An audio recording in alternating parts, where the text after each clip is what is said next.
Hello Libra, Sun, Moon Rising, and Venus signs. Kamusta kayo? Sana po'y nasa mabuti kayong kalagayan. Welcome back po sa Star Tarot. At kung bago kayo rito, welcome din po kayo. Please subscribe, like, share my videos, and leave me a comment kung nakaresonate po kayo. Thank you. So, first card ni Libra, we have truth. Ayan, so there could be some truth that is coming to life, to light, no, Libra.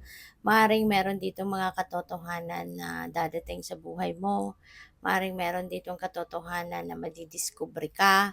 This could be katotohanan, na related sa buhay mo.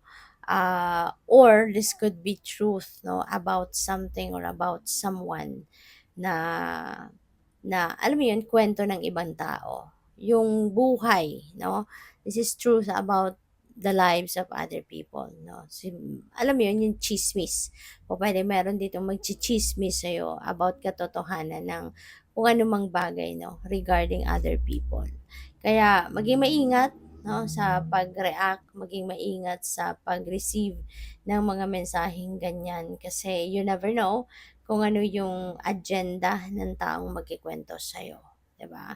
Baka mamaya mag-react ka at ano man ang sasabihin mo, pwedeng dalhin niya to sa kung kanino man, may dagdag na, may bawas na. So, kayo na yung lalabas na masama. Kaya maging maingat kayo sa pag-react. So, we have activation. Activation is, this is parang, ano to, spring season, no, sa buhay mo. Ngayon, maybe this is the time that you are going to cultivate kung ano na yung mga tinanim mo.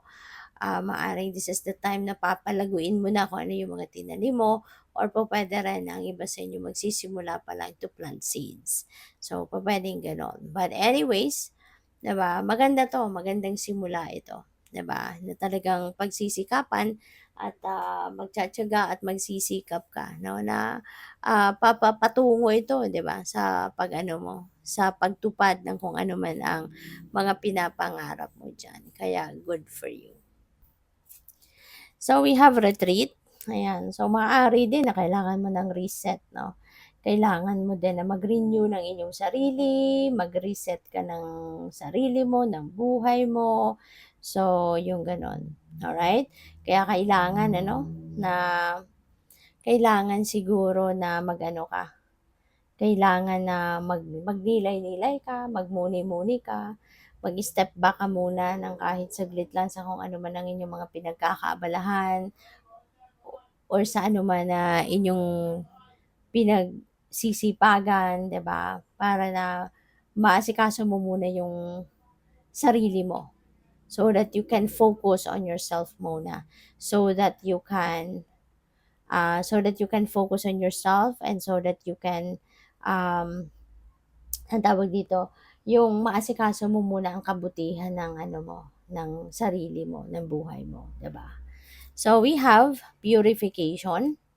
So maaari na ang iba sa inyo rito is needing to purify yourself. Baka kailangan mo dito na magano ka, mag-detoxify ka, mag-purify ka ng inyong sarili, 'di ba? So, maaari din na kailangan dito ng pagdi-declutter, no? Paalisin yung mga clutter sa isip mo, sa damdamin mo, yung gano'n. Okay? So, tingnan natin kung ano pa ang ganap. And by the way, maraming salamat for subscribing. And if you haven't subscribed yet, subscribe na kayo. And also, maraming salamat din for not skipping the ads. Malaking bagay po yan sa akin. And also, please click the join button sa baba ng video kung gusto po ninyo na mag-join kayo sa membership. Salamat. So, we have White Witch. Be the light. Alright? Be the light. So, siguro, ano kayo yung magsisilbing liwanag or magsisilbing ilaw, sa magsisilbing ilaw sa kanila. Maaring when they need advice, ikaw ang nilalapitan. When they need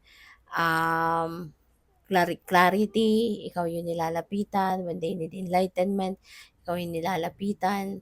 Whenever they have problems, maaring ikaw yung nilalapitan. 'di ba?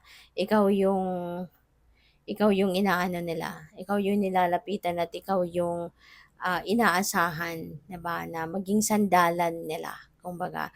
So, maaaring ikaw din yung nagsisilbing inspirasyon and motivation ng mga taong ito, alright? So, we have Shield Maiden, make plans and focus. Alright? So, siguro Libra, ang karamihan sa inyo rito, maybe you're going to make plans. Or, maaring advice ito sa inyo na kailangan mong pagplanuhan, mag-focus ka at pagplanuhan ninyo kung ano yung mga bagay na gusto mong makamit sa buhay. Ano man yung mga bagay na gusto mong gawin 'di ba, sa buhay. Kasi if you were just going to jump into something na without thinking, without making plans, 'di ba? Parang maraming oras kang masasayang diyan kasi as the journey unfolds, parang doon ka pala mag-a-adjust, doon ka pala mag-iisip, doon ka pala didiskarte, mangangapa ka pa. Whereas, kung you're going to jump into something na nakahanda ka, so magiging at least tuloy-tuloy na, 'di ba, yung journey mo.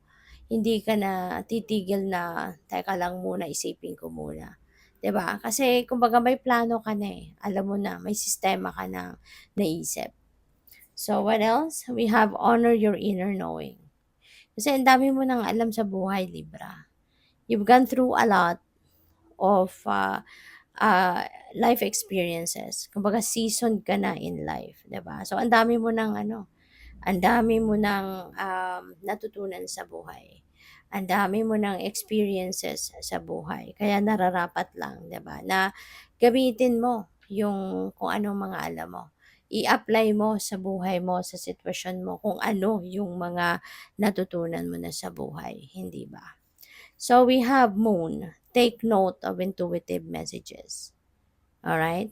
So take note of your intuitive messages. Makinig ka. Okay? Makinig ka sa iyong intuition. Makinig ka sa mga ano mo, makinig ka sa mga na nararamdaman mo or sa mga mensahe na pinapadala sa iyo ng divine universe through intuition. So pakinggan mo 'yan, sundin mo, pagkatiwalaan mo at 'yun ang gawin mo. Alright? So what else? We have elder, move beyond ancestral patterns. 'Di ba? Maaari, no, na baka merong mga, alam mo 'yun, maaaring meron kayong mga pinaniniwalaan from your ancestors, 'di ba?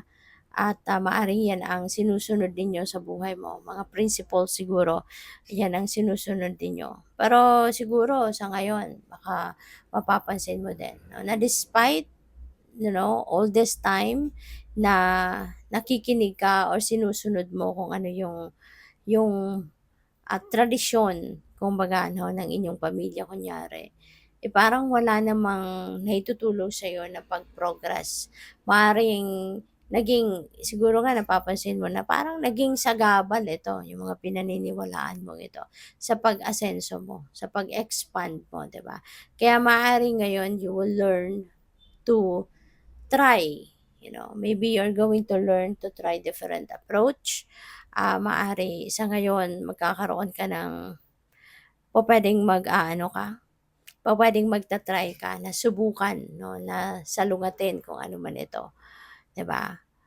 Para makita mo talaga, 'di ba, yung pagkakaiba. So, good luck. Thank you for watching. Love and light. Namaste.